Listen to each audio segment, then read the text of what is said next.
श्री राधे श्याम।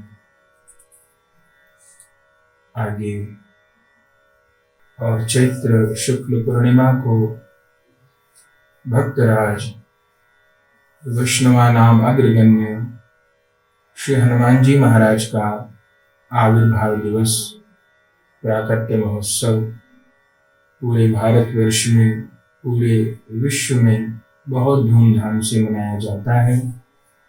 उत्सव का अर्थ होता है उत्साह। अपने प्रभु को जो प्रेम करने का, लाड़ करने का जो हृदय में एक वैष्णव के उत्साह होता है, उस उत्साह को ही उत्सव कहते हैं।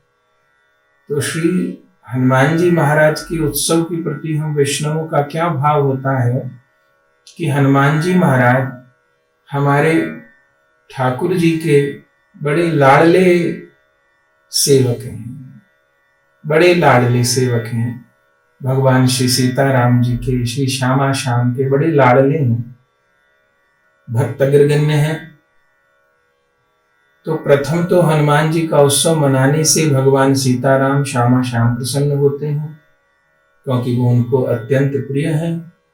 और दूसरा, भक्त होने से वे हमारी सजातियां हैं, हमारे बड़े भाई हैं, हमारे गुरुदेव हैं।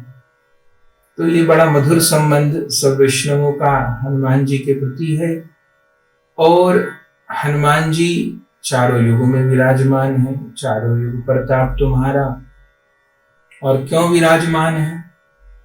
केवल श्री हनुमान जी महाराज अपने भगवान का प्रगट लीला में वियोग सहन करके इस धरा पर बने रहते हैं। क्यों बने रहते हैं? ताकि जितने भी श्री राम, श्री कृष्ण, श्री नारायण के भगवान के उपासक हैं, उन सबके भजन की बाधाओं को दूर करें, उन सबके भय को दूर करें, उन सबको भजन मार्ग में अनुकूलता प्रदान करें और उन वैष्णवों को उनके गंतव्य तक पहुंचाएं, उनकी मंजिल तक पहुंचाएं। इसीलिए हनुमान जी महाराज चारों युगों में विराजमान हैं। और साधु संत के तुम रखवारे, ये पंक्ति तो सबको याद है। वो साधुओं के, संतों के, वैष्णवों के, भक्तों के रखवारे हैं। जो भी भगवान को स्मरण कर रहा है, बिना कहे हनुमान जी महाराज उसकी रक्षा में, उसके भजन की रक्षा में निरंतर विराजमान रहते हैं। और हनुमान जी पवन पुत्र हैं, वे स्वयं पवन रूप हैं, वे वाहक देवता हैं। तो किसी को ऐसा भी नहीं समझना चाहिए कि मेरे इष्ट देव तो कोई और हैं, तो मुझे हनुमान जी से कोई प्रयोजन नहीं। मेरे इष्ट देव तो श्री कृष्ण हैं, मेरे इष्ट देव तो नारायण हैं, जिनके इष्ट देव श्री राम होंगे उन्हीं को ही हनुमान जी से प्रयोजन होगा। तो ऐसी बात नहीं, क्योंकि हनुमान जी प्राण तत्व हैं, हनुमान जी वायु तत्व हैं। अब प्राण के बिना, वायु के बिना तो किसका जीवन ठहरेगा? तो श्री हनुमंत कृपा की सभी को आवश्यकता होती है। और श्री हनुमान जी की कृपा उस साधक को उसके गंतव्य तक, उसकी मंजिल तक पहुंचाने में उसकी बहुत सहायता करती है और उसको धन्य धन्य कर देती है। तो श्री हनुमान जी का उत्सव अनेकों वर्षों से हम मनाते आ रहे हैं। हमारे जीवन में भी ये पहले ही अवसर है कि सामूहिक रूप से खूब भक्तों के बीच में ये उत्सव न मना करके और कुछ भक्तों के बीच में मनाया जाएगा। पर ये उत्सव सबको मनाना है, अपने अपने घरों पर मनाना है। कैसे मनाना है, इस बात को विशेष ध्यान पूर्वक सुनना है।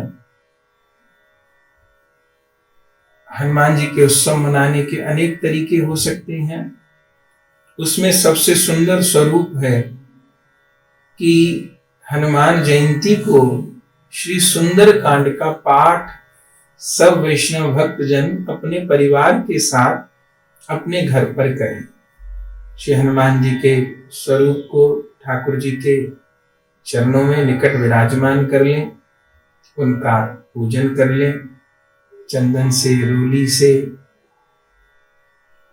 उनको पुष्पमाला धारण करा दें सुंदर मोदक का भोग लगा दें, दीपक जोड़ दें। लाल वस्त्र प्रिय है श्री हनुमान जी महाराज को, वो लाल वस्त्र धारण करा दें। और उसके पश्चात फिर श्री रामचरितमानस जी का पूजन करें।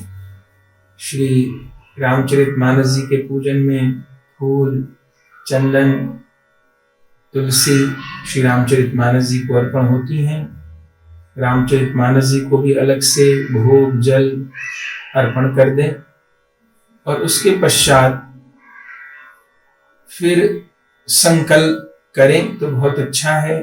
संकल्प विधि पहले बताई जा चुकी है हमारे द्वारा, तो संकल्प विधि की वीडियो को अलग से देख करके संकल्प विधि को जान सकते हैं। तो संकल्प करें।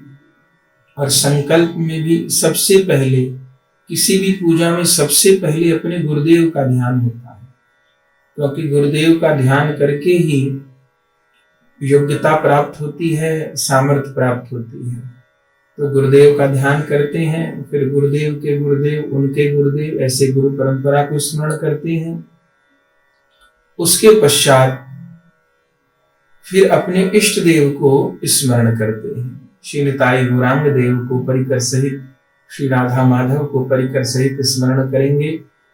और उसके पश्चात फिर जो ग्रंथ के रचयिता हैं, माने कि श्री रामचरितमानस जी का पाठ हमको करना है, सुंदरकांड का पाठ करना है, तो गोस्वामी तुलसीदास जी को प्रणाम करेंगे, ग्रंथ को प्रणाम करेंगे। और फिर उस ग्रंथ के जो प्रतिपाद्य विषय हैं, मानिए कि श्री रामचरितमानस जी का पाठ कर रहे हैं तो भगवान श्री सीताराम जी, गौरी शंकर भगवान को प्रणाम करेंगे। और फिर उस ग्रंथ में भी जिन देव का पाठ हो रहा है, जिन देव की प्रसन्नता के लिए पाठ हो रहा है, उनको प्रणाम करेंगे। मानिए सुंदरकांड कर रहे हैं तो फिर श्री हनुमान जी को प्रणाम करेंगे और फिर संकल्प लेंगे। संकल्प में आपका जो मनोरथ हो वो आप बोल सकते हैं। और संकल्प के पश्चात फिर ग्रंथ को प्रणाम करते हुए प्रथम नाम संकीर्तन थोड़ी देर करना चाहिए। और नाम संकीर्तन के पश्चात फिर श्री महाप्रभु जी का मंगल गान करते हुए और फिर पाठ को प्रारंभ करना चाहिए। श्री सुंदरकांड जी के पाठ में भी संपुट लगाना चाहिए, जैसे रामचरितमानस जी के पाठ में संपुट लगता है। तो सबसे मुख्य, सबसे दिव्य जो संपुट है, इसे अपनी इच्छा अनुसार भी संपुट लगाया जा सकता है। लेकिन श्री सुंदरकांड के पाठ के लिए संतों के द्वारा एक अद्भुत संपुट बताया गया है। वैसे वो चौपाई श्री रामचरितमानस जी की नहीं है, विनय पत्रिका की है, पर हनुमान जी के स्मरण के लिए श्री सुंदरकांड पाठ के लिए अद्भुत है। वो चौपाई है, मंगल मूर्ति मारुत नंदन, सकल अमंगल मूल निकंदन। इस चौपाई में एक बात ध्यान रखनी है कि मंगल मूर्ति मारुत नंदन है। अनेक बार लोग मारुति नंदन कह देते हैं, जो कि गलत उच्चारण है। हनुमान जी तो स्वयं मारुति हैं। मारुत कहते हैं वायु को, पवन को, तो मारुत नंदन है माने पवन पुत्र हैं। मारुति तो स्वयं हनुमान जी को कहते हैं। यदि मारुति नंदन कह दिया तो अशुद्ध पाठ हो गया। तो मंगल मूर्ति मारुत नंदन, सकल अमंगल मूल निकंदन, एक चौपाई। और दूसरी चौपाई फिर अपनी इच्छा अनुसार या अपना कोई विशेष मनोरथ हो तो दूसरी चौपाई ग्रहण कर सकते हैं। अभी जो काल चल रहा है उसके अनुरूप राम कृपा नासहि सब रोगा, जो एहि भांति बने संयोगा, इस चौपाई को रख सकते हैं। तो इन दो चौपाइयों का संपुट लगा करके श्री सुंदरकांड का पाठ करना है। और सुंदरकांड का पाठ कहाँ से प्रारंभ होता है? ऐसे तो केवल सुंदरकांड का पाठ भी किया जा सकता है, लेकिन और अच्छा होता है कि किष्किंधा कांड से, जो अंतिम चरण है किष्किंधा कांड का, वहां से पाठ को प्रारंभ किया जाए। आप आपके पास यदि पोथी है तो आप पोथी खोलकर पाठ को देख सकते हैं। सुंदर कांड से पूर्व किष्किंधा कांड है। उस किष्किंधा कांड में जो आखिर में 28वां दोहा है, उस 28वें दोहे से आगे जो छठी पंक्ति है, निज निज बल सब काहू भाषा पार जाई कर संशय राखा, यहां से प्रारंभ करना चाहिए। जब सब वानर सेना समुद्र तट पर बैठी है और कोई भी जाने में समर्थ नहीं हो रहा है, तब का ये प्रसंग है। फिर जामवंत जी श्री हनुमान जी को आगे जागरूक करते हैं और फिर श्री हनुमान जी महाराज सचेत होते हैं। और जैसे ही श्री जामवंत जी कहते हैं कि राम काज लगी तब अवतारा, तो गोस्वामी जी लिखते हैं सुनते ही भयउ पर्वताकारा। तो निज निज बल सब काहू भाका, यहां से पाठ को प्रारंभ करना चाहिए। फिर 2 दोहे के पश्चात ही किष्किंधा कांड का विश्राम हो जाएगा और फिर प्रारंभ से सुंदर कांड प्रारंभ करना चाहिए। इससे प्रसंग का मिलान हो जाता है और श्री हनुमान जी के स्वरूप का स्मरण भली प्रकार होता है। और फिर श्री सुंदर कांड प्रारंभ हो जाएगा। पीछे किष्किंधा कांड में भी जो दोहे छंद आएंगे उनके साथ भी संपुट बोला जाएगा। दोहे छंद से पहले भी, दोहे अथवा छंद अथवा सोरठे के बाद भी। फिर सुंदर कांड प्रारंभ होगा। तो प्रारंभ में 3 श्लोक हैं। तीनों श्लोकों के पहले भी और पश्चात भी संपुट बोले जाएंगे। मंगल मूर्ति मारुत नंदन, सकल अमंगल मूल निकंदन, राम कृपा नासहि सब रोगा, जो एहि भांति बने संजोगा। और फिर चौपाई आ जाएंगी और फिर हम लोग पाठ करते चले जाएंगे। श्री सुंदर कांड में 60 दोहे हैं। निरंतर पाठ आगे बढ़ता चला जाएगा। बीच में छंद आएंगे। अगर 2 बार दोहे आ रहे हैं, 3 बार दोहे आ रहे हैं, तो उतनी बार ही संपुट बोला जाएगा। और फिर करते हुए पाठ को 60वां दोहा आखिर में सकल सुमंगल दायक रघुनायक गुणगान, सादर सुनई ते तरई भव सिंधु बिना जल जान। यहां पर आकर के फिर श्री सुंदर कांड का विश्राम होगा। तो आखिर तक जितनी बार भी दोहा सोरठा छंद आते रहेंगे, संपुट के साथ में ग्रंथ का पाठ हम लोग करते रहेंगे। और फिर जब 60वें दोहे पर पाठ विश्राम होगा तो एक लाल वस्त्र अलग से रखना चाहिए, अमनिया। उस वस्त्र को ग्रंथ खुले रहेंगे वहीं पर ग्रंथ भगवान को वस्त्र धारण कराया जाता है। और फिर चंदन फूल तुलसी ग्रंथ भगवान को अर्पण की जाती है। भोग मीठा जल ग्रंथ भगवान को अर्पण किया जाता है। अब इसके पश्चात आप अन्य स्तोत्रों का पाठ भी कर सकते हैं। जो भी हनुमान जी के गोस्वामी तुलसीदास जी कृत मुख्य स्त्रोत हैं, श्री हनुमान चालीसा, संकट मोचन अष्टक, बजरंग बाण, इन सब स्त्रोतों का पाठ कर सकते हैं। बधाई गान करना चाहें, कीर्तन करना चाहें, कीर्तन और कर सकते हैं। और फिर आखिर में आरती की जाती है। आरती 2 करनी चाहिए। प्रथम तो आरती श्री रामायण जी की, चूंकि रामायण जी का पाठ हुआ है, ये भी गोस्वामी तुलसीदास जी के द्वारा विरचित है। और दूसरी आरती करनी चाहिए, आरती कीजिए हनुमान लला की, ये भी ग्रंथ में लिखी रहती है, गोस्वामी तुलसीदास जी के द्वारा ही विरचित है। तो इन दोनों आरतियों को आखिर में करेंगे और फिर दंडवत प्रणाम करके सुंदरकांड पाठ को विश्राम देंगे। सबको प्रसाद वितरण करेंगे, स्वयं भी पाएंगे। तो इस संक्षिप्त रूप में अपने घर पर सबको श्री हनुमान जी का प्राकट्य महोत्सव सुंदरकांड पाठ के साथ मनाना है। दूसरा रूप भी हो सकता है, सुंदरकांड पाठ भी किया और श्री हनुमान चालीसा के 108 पाठ किए। या कोई ऐसा कर सकता है सुंदरकांड पाठ नहीं किया तो मैं हनुमान चालीसा के 108 पाठ करूंगा। और वैसे तो समय है, दोनों भी कर सकते हैं।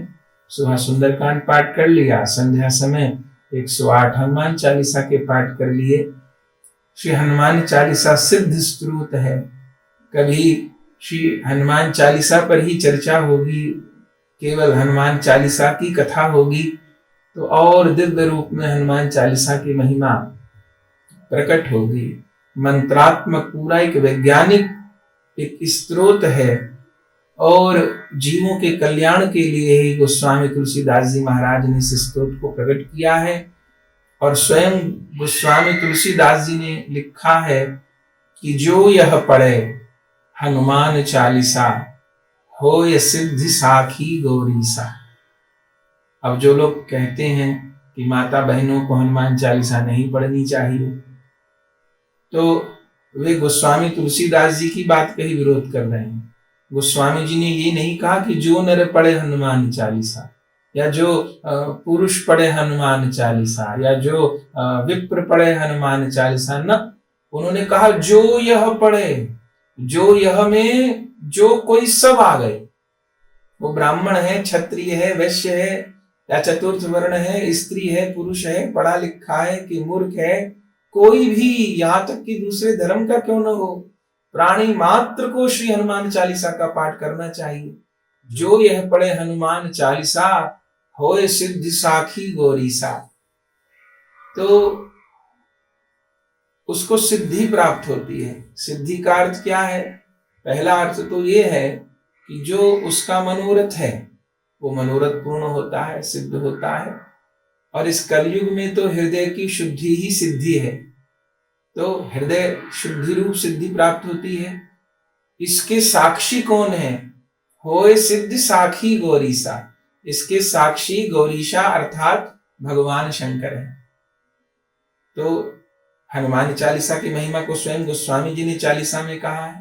और फिर जो 100 बार पाठ कर कोई छूट ही बंदी महासुख होई। जो 100 बार पाठ करता है तो छूट ही बंदी, वो बंधन से छूट जाता है।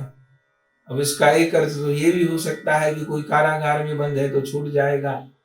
परम वैष्णव लोग तो ये अर्थ करते हैं कि जीव अनंत जन्मों से इस कर्म बंधन रूप कारागार में बंद है, तो हनुमान जी के स्मरण करे से छूट ही बंदी, इस कर्म बंधन रूप कारागार से छूट जाता है। छूट ही बंदी, बंधन से छूट जाता है और उसको परम सुख प्राप्त होता है। जो 100 बार पाठ कर कोई छूट ही बंदी महासुख होई। और महासुख क्या है? केवल संसार की वस्तुओं की प्राप्ति महासुख नहीं है, श्री राधा गोविंद के चरण कमलों की प्रेममयी सेवा की प्राप्ति महासुख है। जिस सुख को प्राप्त करने के बाद फिर जीवन में दुख की संभावना रहती नहीं है। तो श्री हनुमान जी महाराज बंधन से, कर्म बंधन से जीव को छुड़ा देते हैं और उसके इष्ट देव के चरण कमलों की प्राप्ति करवा देते हैं। तो श्री सुंदरकांड का पाठ करें और यदि संभव हो तो फिर 108 हनुमान चालीसा का पाठ सब लोग करें। प्रति व्यक्ति न कर सकें तो घर में मानो 4 प्राणी हैं तो 27-27 चालीसा का पाठ बैठ कर करेंगे तो फिर 108 पाठ संभव हो जाएंगे। तो संध्या समय श्री हनुमान चालीसा का पाठ किया जा सकता है, अथवा श्री हनुमान जी महाराज को आप भगवान नाम संकीर्तन सुना सकते हैं, रामचरितमानस जी श्रवण करवा सकते हैं। वो प्रभु चरित्र सुनिबे के रसिया, राम कथा तो सुनते हैं, कृष्ण कथा भी सुनते हैं, गौरांग कथा सुनते हैं, भक्तमाल सुनते हैं, प्रभु चरित्र सुनिबे को रसिया।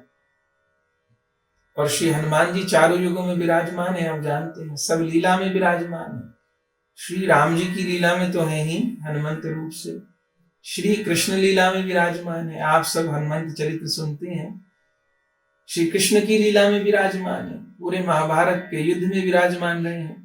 और गौरांग लीला में हमारे प्राणधन श्री गौरांग महाप्रभु जी की लीला में मुरारी गुप्त जी के रूप में विराजमान होकर गौर लीला का भी सुख प्राप्त करते हैं। और इस कली काल में भी सर्वत्र विराजमान है, सब समय में विराजमान है। उनकी कृपा से ही साधन करने का जीव को बल प्राप्त होता है। तो कोई सांप्रदायिक दुराग्रह मन में नहीं रखना चाहिए और सबको हनुमान जी को प्रणाम करना चाहिए, पाठ करना चाहिए और उनसे भजन की शक्ति मांगनी चाहिए। वे समर्थ हैं, भगवान की सामर्थ्य से उनको सामर्थ्य प्राप्त है। अरे कहाँ तक कहा जाए, रामचंद्र जी के काज संवारे। भगवान तो सारे जगत के काम बनाते हैं और हनुमान जी तो वो हैं जो भगवान का भी काम बनाते हैं। तो जब वो भगवान का काम बना सकते हैं तो हमारा काम क्यों नहीं बना सकते। तो जीव का सबसे मुख्य काम क्या है? जीव का यही काम है कि इस मनुष्य शरीर के रहते, जो मनुष्य शरीर का परम चरम फल है भगवत चरणारविंदों के प्रेम की प्राप्ति, वो सुलभ हो। और उस प्रेम प्राप्ति में जो भी अवरोध हैं, वो माया है, वो काम है, वो क्रोध है, वो राहु है, वो केतु है, वो मंगल है, वो शनि है, जो कोई है, श्री हनुमान जी की कृपा, श्री हनुमान जी का बल उन सब बाधाओं का निवारण करता है और जीव को उसके गंतव्य तक भगवत चरणारविंदों तक पहुंचाता है। तो सबको उल्लास पूर्वक हनुमान जयंती मनानी है। मन में यही स्मरण करना है कि मेरे गुरुदेव भगवान विराजमान है और उन्हीं के अनुगत्य में मैं श्री सुंदर कांड पाठ करते हुए, श्री हनुमान चालीसा पाठ करते हुए, नाम गान करते हुए, बधाई गान करते हुए जगत गुरु श्री हनुमान जी महाराज का उत्सव मना रहा हूँ। जय जय जय हनुमान गोसाई, कृपा करहु गुरुदेव की नाई। तो चूकना नहीं है, सबको अत्यंत हर्षोल्लास पूर्वक श्री हनुमान जी का उत्सव मनाना है और संकल्प करते समय प्रार्थना भी करनी है। वर्तमान समय में सब लोग स्वस्थ हों, सब लोग प्रसन्न हों, सब लोग दीर्घायु हों, सबका कल्याण हो। इसी भावना के साथ अपनी वाणी को विश्राम देते हैं। प्रेम से कहिए जय जय श्री राधे श्याम। प्रिय भगवत प्रेमियों, अगर यह वीडियो आपको पसंद आई तो इसको लाइक कीजिए और अधिक से अधिक शेयर कीजिए। श्री राधे श्याम। परम पूज्य श्री गौरदास जी महाराज जी के YouTube चैनल को सब्सक्राइब करें। पूज्य महाराज श्री की कथाओं को सर्वप्रथम देखने के लिए बेल आइकन दबाना ना भूलें।